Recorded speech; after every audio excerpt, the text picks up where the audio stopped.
I will say that, you know, in general, one of the advantages of an individual-based characterization is we can always aggregate up. We can always summarize at a higher level. And having characterized things at an individual level, generally we have a great deal of flexibility to slice and dice it according to our needs. So we can summarize up in different ways. We can create cost tabs of different ways with different measures, different breakdowns by age and so on. And we can do so with a great deal of flexibility, a great deal of ability to summarize the results of the model at whatever level, from an individual level all the way up to the most aggregate level across the entire population, across the entire run, what have you. And that is freeing in terms of observer processes, in terms of reporting, needing to match empirical data. And I probably, should have should have noted this, so something like summarizing results at any level. Now, I'm doing a disservice here, but I'm putting a placeholder until some future spring day. I can better summarize it. At any level of aggregation, uh, higher level of aggregation. That's really a profound asset, actually. I can aggregate. You want it broken down by this, they want it broken down by that. You want to look at this thing, I can do that. Now, I'm framing it as great flexibility, but with that flexibility, with that power comes responsibility. Like you need to output that data to aggregate it, or you need to aggregate it in the model, and that takes time and that takes effort, and you need to be thoughtful about what you output and what you don't output, etc. Now, from an aggregate level to an individual level, the fact is we use this all the time. Um, we do have data from an aggregate level that we apply to our individual level characterization. So there might be a mean time of death, from an aggregate level, or maybe from an aggregate level, more aggregate than individual level, we have, mortality rates by age category, and we apply them from that to our model. Maybe we have something like dropout in, dropout from our intervention program, from our walking group support program. And so we set a hazard rate for people to drop out, or we have a little transition in the state chart for whether they continue the program, that reflects that the fact that over the course of the program, they have the entire program, they have a certain probability of dropping out. We turn that into a hazard rate through a nice little elegant transformation. We turn it into a hazard rate, and then we have them able to drop out. So often we have data at an aggregate level that we believe speaks to us at some level about average behavior, and we try to use it or inspired by it at an individual level. Now, as you might anticipate, I mean, there's some issues there. For example, with that latest use that I described,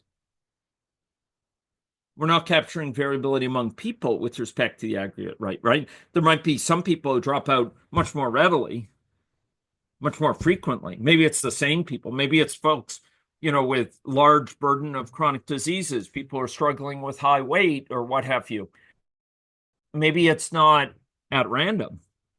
And then there might be some people who are just stalwart. And, in other words, maybe that average rate is a reflection of heterogeneity in the underlying population, and it's overall that average. Or maybe it's a pretty good description of for most people. We don't know that from the aggregate rate, right? And that's one of the limitations, and it's going to be an assumption put it. Now, one thing you can do with an ABM that's very sweet, is you can say, well, let's ask in a scenario, let's pose as if this were a rate which is the same across all people, and then we'll see the gains of that intervention. And now we'll ask, let's suppose instead that that overall rate of dropout that's reported across all these, these past uses of this intervention, this use of the intervention in Calgary or whatever. Let's suppose that overall rate was a reflection of heterogeneity, and there's some people with low dropout and some people with high dropout. Maybe you have an extreme case. Often you test these models with like extreme cases. Okay, you have 50% of the population, they ain't going to drop out. And then 50% extremely high or something like that, but it averages out to the overall rate you see. Are you going to see the same effects? Or could you have different effects, right? Could you have, does it really matter? In which case you've contributed a research finding, and maybe you go with one for now in your assumption about intervention effectiveness. And of course, this is a scientific assumption. You document that and you state that, but you also note that it makes a really big difference. And that's a nice hook for a modeling paper. That's a nice thing to communicate scientifically, that it really matters. And hey, guess what, folks? We need to start collecting data, in survey instruments or reporting results to literature from empirical observation that captures heterogeneity and dropout rates. That will be a nice finding you can get from an ABM, using it as a source of kind of what if, okay, if it were this way, how much is the impact of the intervention? If that way, how much is the intervention? If there's a big difference, you say that's a really important thing we have to learn about. And we need to collect information about this, and you contribute to that to the literature and hopefully stir up partnerships to collect that information to inform your models. So part of it is in using data is in trying to identify data that have great potential to improve the clarity of our understanding from that data when articulated dynamically. And I'll tell you, one of the first sobering things that occurred to me, the first, one might say, shocking things. I was a young man then. I was younger than most of my students are now. No, that's not true. But sorry, but I was young. I was young. And I went to my first health policy modeling job, and I couldn't believe all this survey data, all these published studies, all this stuff. It was on tobacco use policy. For a while, I was like in heaven, like, this is awesome. I can't believe how much information there is on this. And I had a dynamic model, and I was trying to, capture this information in there. And I went through these surveys and said, okay, we're going to be able to, the surveys are at an individual level, de-identified individual respondents, right? You see how different people responded and so on. And I went through there and said, okay, we're going to learn about their quitting behavior or their relapse behavior, whatever. I went through, and then I realized, oh no. Oh, don't tell me that. Oh no, are you serious? Like, oh, come on. Like, how can you design a survey? It's like you're so close to greatness, and you design the survey in a way that prevents you from giving insight into dynamic behavior. Like you say, 1 year ago, were you a smoker or not a smoker? Instead of asking, like, have you tried to quit in the last year? If so, how many times? You asked, like, 1 year ago, were you still a current smoker? And like, they could have asked it. They could have asked it in a way that would inform an understanding of health behavior change, but they didn't. They went through all this work to collect this information, and they collected static measures of a dynamic issue. And And it troubled me.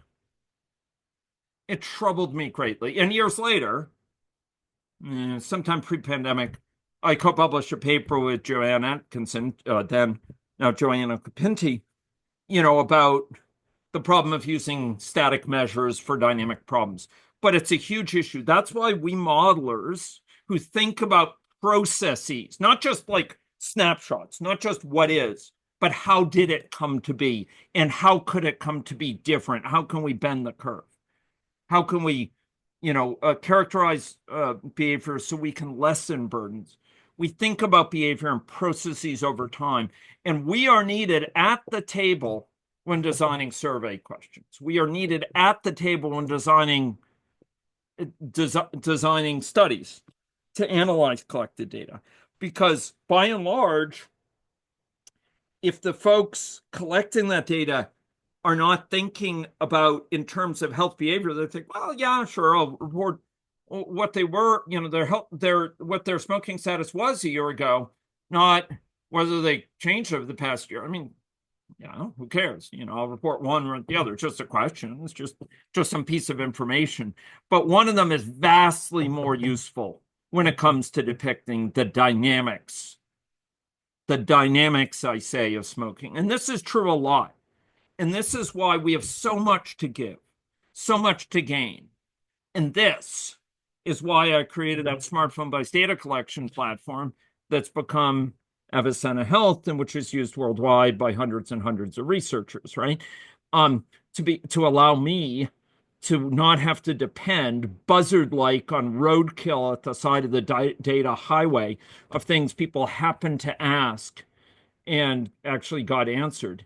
And I can build my own survey questions to inform my models, and I can do it right. If no one else is gonna, I'm by God, I'm going to. And no one is gonna stop. Um so I'm joking, of course, but but not by much. The truth is, we have a lot to contribute in terms of choosing the right measures. And the story on this is not fully written. And I would very much like to be involved in writing the next chapter on this. But certain measures are not equal, in terms of how much information they bring to the table, how much they can depict, they can inform an understanding of processes. Certain types of data offer more bang for the buck. They offer much greater value. And often they're just as easy to ask. But they don't get asked because people aren't realizing just these trade-offs. So maybe I was answering a different question than you wanted. Maybe I offered, some comments of value. If so, that's great. But I hope that, offers you something. Thanks. You can see I care about these things. Yeah. That was my first job. By goodness. I'm gonna do it right before I retire. Anyway, okay. Any other questions before a break? I think we merit a break here before we get into our final drive.